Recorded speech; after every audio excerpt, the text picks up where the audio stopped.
India میں اپنے ہر concert کے بعد دلجیت دوسانجھ گاتے ہیں کہ میں ہوں پنجاب.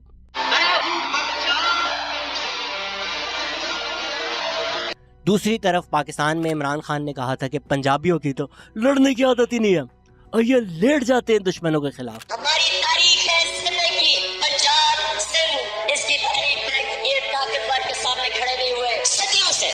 ان کرکس یہ ہے پاکستان کی ٹریجڈی کہ ایک پوری جنریشن پاکستان میں بڑی ہوئی ہے جس کو اپنی شناخت نہیں پتہ، جس کو اپنی تاریخ نہیں پتہ، جس کو اپنی آئیڈینٹی نہیں پتہ، جس کو یہ لگتا ہے اپنے بارے میں، جو یہ ایک انہیرنٹ انفیورٹی کمپلیکس ان کے اندر دے دیا ہے. اسی وجہ سے آج پنجاب کے نمائندے ہیں نواز شریف، شاہ محمود قریشی، عمران خان. وہ پنجاب جو اپنے ہیروز بھول چکا ہے، وہ پنجاب جس کے ہیروز کے بارے میں آپ کو نہیں بتایا جاتا، وہ پنجاب جہاں پیدا ہوئے رنجیت سنگھ، بھگت سنگھ، رائے احمد کھرل. پنجاب کا ایک ہیرو جس کو آپ پاکستان میں بھلا چکے. آف ہیروز اینڈ ولنز کی اس ایپیسوڈ میں ہم لوگ ڈسکس کریں گے کہ ایک طرف وہ پنجاب ہے جو رائے احمد کھرل کا پنجاب ہے، اور ایک طرف وہ پنجاب ہے جس کو ہم نے پنجاب بنا دیا ہے، جو شاہ محمود قریشی کا پنجاب ہے.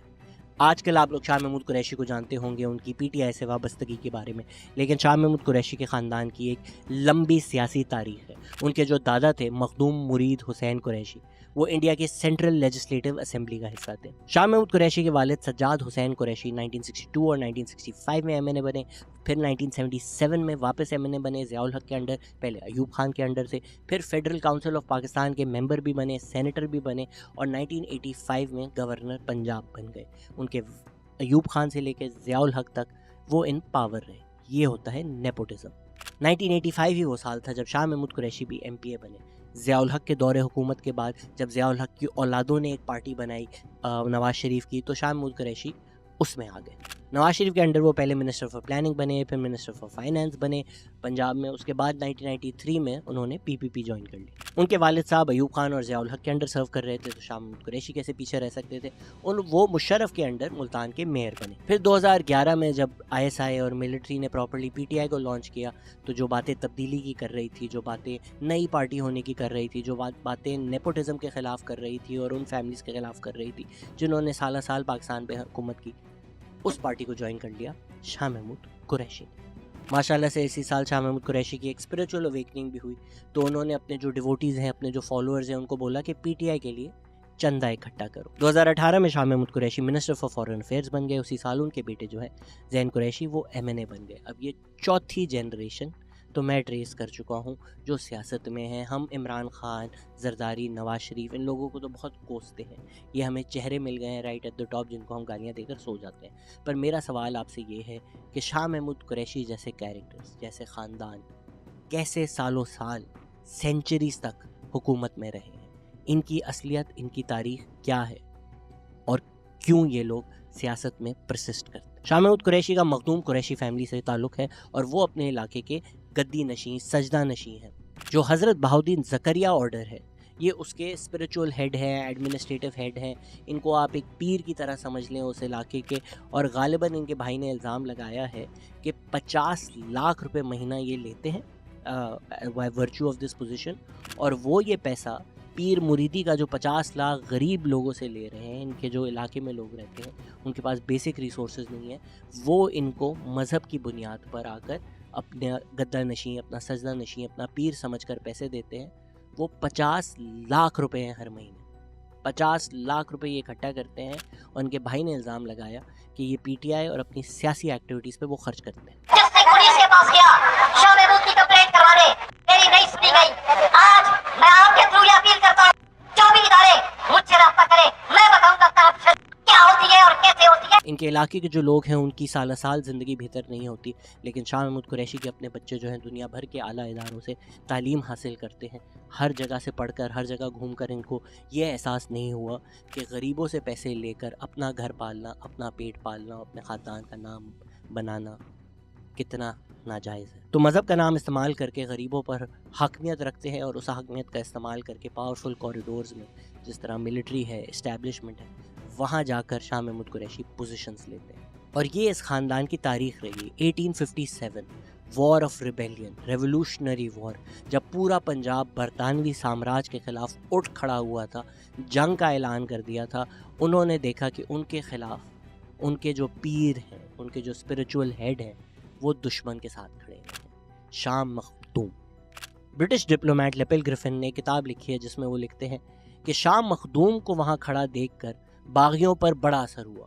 ان کے مذہب کا سب سے زیادہ اثر انداز ہونے والا شخص ان کے ہی خلاف کھڑا تھا. ایک وقت جب پنجاب اور پنجاب کے لوگ برطانوی سامراج کے خلاف جنگ کر رہے تھے، ان کا اسپریچول ہیڈ جس کو وہ مانتے تھے انگریز کے ساتھ کھڑا ہوا تھا، ان کے خلاف کھڑا ہوا تھا. آج جو پاکستان کے زمیندار ہیں، فیوڈل لارڈز ہیں، جو اپنے نام کے سامنے سر لگاتے ہیں، شال لگاتے ہیں، اور جو برطانوی سامراج نے ان کو میڈل دی ہیں، زمینیں دی ہیں، وہ بڑے پراؤڈلی ہمارے اوپر لارڈ اوور کرتے ہیں. ان سے سوال یہ ہے کیوں ملی لوگوں کو زمینیں، کیوں ملی لوگوں کو میڈلز، کیوں ملے لوگوں کو سر کا لقب؟ برطانوی سامراج کی غلامی کرنے کے لیے، اپنی عوام، اپنے ملک، اپنے لوگوں سے غداری کرنے کے لیے، اپنی عوام کے خلاف کھڑے ہونے کے لیے، برطانوی سامراج کے بوٹ چاٹنے کے لیے. You do not get bestowed the honor of being called a sir for standing with the people. You get it for standing with the British Empire against the people. یہی وہ لوگ ہیں جو برطانوی سامراج کے غلام تھے اور پاکستان کے ٹھیکیدار بنے پھرتے ہیں. یہ انکل ٹام ٹائپ کیریکٹرز آپ کو پاکستان میں بیشتر ملیں گے. اور پاکستان بننے کے بعد یہی سسٹم، یہی بوٹ پالش جاری رہی ہے، جبکہ کلونیل امپائر کی جگہ ہماری ملٹری اسٹیبلشمنٹ آ گئی ہے اور اس کی غلامی کر کر کئی لوگ بہت زیادہ مالدار بن چکے ہیں پاکستان میں. اور وہی ملٹری اسٹیبلشمنٹ آپ کو بتانا چاہتی ہے کہ آپ کی تو تاریخ ہے لیٹنے کی، کیونکہ وہ چاہتے ہیں آپ ان کے سامنے لیٹیں، نہ لڑیں. اسی لیے انہوں نے تاریخ سے آپ کے ہیروز کو مٹا دیا، ہیروز جیسے رائے احمد کھرل. حال ہی میں سید مزمل شاہ نے اس پہ بہت ایک بہترین ویڈیو بنائی ہے جس میں وہ بتاتے ہیں کس طرح رائے احمد کھرل نے ہندو، سکھ، مسلم، بہت سارے لوگ ہیں both sides of the border who now paint every single thing that happened pre-partition with a religious paint brush. ایسا تھا نہیں. رائے احمد کھرل پنجاب کے لیے لڑ رہے تھے. انہوں نے یہ سارے ٹرائبس کو اکٹھا کیا اور گوگیرا میں پنجاب کی سب سے بڑی اپرائزنگ ہمیں نظر آئی انڈر رائے احمد کھرل کی لیڈرشپ. تراب الحسن سرگانہ لکھتے ہیں کہ اس ریبیلین نے، اس موومنٹ نے برٹش امپائر کی فاؤنڈیشن ہلا دی تھی، اور اس پوری موومنٹ کے ماسٹر مائنڈ تھے رائے احمد کھرل. گوگیرا جو اب پاکستان کے اوکاڑا علاقے میں آتا ہے، رائے احمد کھرل وہاں پہ یہ موومنٹ چلا رہے تھے. یہ اس کے ماسٹر مائنڈ تھے اور 1,25,000 لوگ شامل تھے اس موومنٹ میں. یہ وہ لوگ نہیں تھے جن کی کوئی ذاتی دشمنی ہو یا ان کی زمینیں پرسنلی برٹش نے لے لی ہوں. یہ کسی پرسنل موٹیو کے لیے نہیں لڑ رہے تھے، یہ اپنے ملک کے لیے لڑ رہے تھے، یہ پنجاب کے لیے لڑ رہے تھے. یہ وہی نعرہ مار رہے تھے جو دلجیت دوسانجھ آج مارتے ہیں اپنے کانسرٹس میں، جو پنجاب میں آپ کو مارنے نہیں دیا جاتا، کہ میں ہوں پنجاب. گوگیرا کے ڈیپیوٹی کمشنر ایلفن سٹون لکھتے ہیں کہ ایسا محسوس ہو رہا تھا کہ پورا کا پورا پنجاب ہی بغاوت میں اٹھ کھڑا ہوا. سرفروشی کی تمنا اب ہمارے دل میں ہے. اس بغاوت کے چرچے پوری دنیا بھر میں ہو رہے تھے. حد تک کارل مارکس نے لکھا ان دا Punjab the spirit of rebellion was forcibly kept down, a mutiny being suppressed at Sialkot, another at Jhelum, and this disaffection of Peshawar successfully checked. جب گوگیرا کے کمشنر برکلی نے کھرل کو کہا کہ ہمیں برٹش سامراج کے لیے لڑنے کے لیے آپ کے گھوڑے چاہیے، تو کھرل نے ان کو جواب دیا no one in his life ever shares wives, land and mares with others.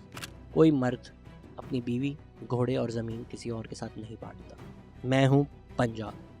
پر جہاں رائے احمد کھرل جیسے لوگ ہوتے ہیں وہاں غدار بھی ہوتے ہیں، ملک کے دشمن بھی ہوتے ہیں، اپرچونسٹس بھی ہوتے ہیں. اور وہ تھے سرفراز خان کھرل، جنہوں نے مخبری کر کے برٹش آفیسرز کو بتایا کہ کون کون شامل تھے جیل بریک میں. سرفراز خان کھرل کی ہی انٹیلیجنس تھی جس کی وجہ سے 21 سپتمبر کو رائے احمد کھرل کو ڈھونڈ کر قتل کر دیا گیا. اس کے اگلے ہی دن رائے احمد کھرل کی اتنی عزت تھی کہ اس کا بدلہ لینے کے لیے کمشنر برکلی پہ اٹیک کیا گیا، جس میں لوگوں نے جا کے 50 لوگوں کا قتل کیا رائے احمد کھرل کا بدلہ لینے کے لیے. تو 1857 میں یہ فضا تھی کہ ایک طرف پنجاب تھا، ایک طرف برطانوی سامراج تھا، اور برطانوی سامراج کے ساتھ تھے ملتان کے گدی نشین، نام بھی وہی، کام بھی وہی، شام محمود قریشی. کتاب پنجاب چیفز میں لیپل گرفن لکھتے ہیں کہ in 1857 Makhdoom Shah Mahmood Qureshi rendered excellent services to the government. He afforded the commissioner information of very important occurrence that came to his knowledge. تو شاہ مخدوم جو ہیں اس ٹائم کے 1857 کے، وہ برطانوی سامراج کے ساتھ کھڑے ہوئے تھے، ان کے ساتھ لڑ رہے تھے اور ان کو انٹیلیجنس دے رہے تھے کس کے خلاف؟ پنجاب کے خلاف، پنجابیوں کے خلاف، ہماری عوام کے خلاف. اور برطانوی سامراج ان سے اتنا خوش تھا ان کی اس بوٹ پالش سے کہ آگے وہ لکھتے ہیں کہ شاہ محمود قریشی، شاہ مخدوم کے بارے میں، accompanies Colonel Hamilton against the insurgents. He took upon himself a portion of the camp duties and protected the baggage on the line of march. یہ حال تھا بوٹ پالیسی کا. ایسا نہیں ہے کہ پنجابیوں کی تاریخ ہے لیٹنے کی. یہ کچھ غلام ہیں جو اپنے آپ کو باقی غلاموں سے بہتر سمجھتے ہیں, تو بوٹ چاٹ کر یہ چاہتے ہیں کہ they get crumbs of the table of the British Empire so that they can rule over people and their generations upon generations can rule over these masses. ان کو دبایا گیا ہے, اس ہسٹری کو سپریس کیا گیا ہے. ایک بہت اچھی بلاگ پوسٹ ہے آن لائن جو سرنگ خان نے لکھی ہے, اس میں وہ لکھتے ہیں کہ جو انعام دیا گیا ان کو for these excellent services rendered, جس طرح لیپل لکھ رہے ہیں کہ اس کے عوض ان کو 3,000 روپے ملے, جاگیر ملی, پانی کے کنویں ملے, وائسرائے سے تحفے ملے, پھر ان کے بیٹے کا تا حیات کینل گریزنگ کے ڈیوز پر حق ملے. تو پاکستان کی تاریخ میں اب جو لوگ ہیں جو بہت بہت زمینیں اون کرتے ہیں, جو غلام رکھتے ہیں, جو اپنے آپ کو لینڈ لارڈ کہتے ہیں, مطلب شرک کر رہے ہیں, آلموسٹ خدا سے اپنے آپ کو جوڑ رہے ہیں کہ زمین کے وہ لارڈز ہیں, ان کو اس زمین پر کس نے خدائی دی؟ یہ برٹش ایمپائر کی غلامی کر کے لینڈ لارڈز بنے ہیں, یہ برٹش ایمپائر کی غلامی کر کے سرز بنے ہیں, اور آج یہ اپنے آپ کو مالک سمجھتے ہیں زمین کے. یہ دشمن ہیں زمین کے. اور یہ صرف پنجاب میں نہیں ہے, پنجاب, خیبر پختونخوا, بلوچستان, سندھ, کتنے لوگ ہوں گے جو برٹش سامراج کی غلامی کر کے, اپنی عوام, اپنے ملک کے ساتھ غداری کر کے اس زمین کے مالک بنے ہیں.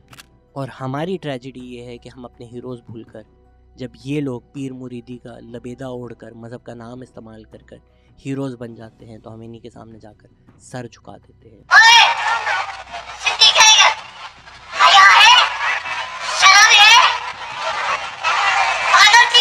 اور جو ہمارے اصل ہیروز ہیں ان کو بھول جاتے ہیں, ان کو صرف گانوں اور کہانیوں میں یاد رکھا جاتا ہے, کیونکہ عوام کے دل سے آپ ایک نام نہیں نکال سکتے, رائے احمد کھرل.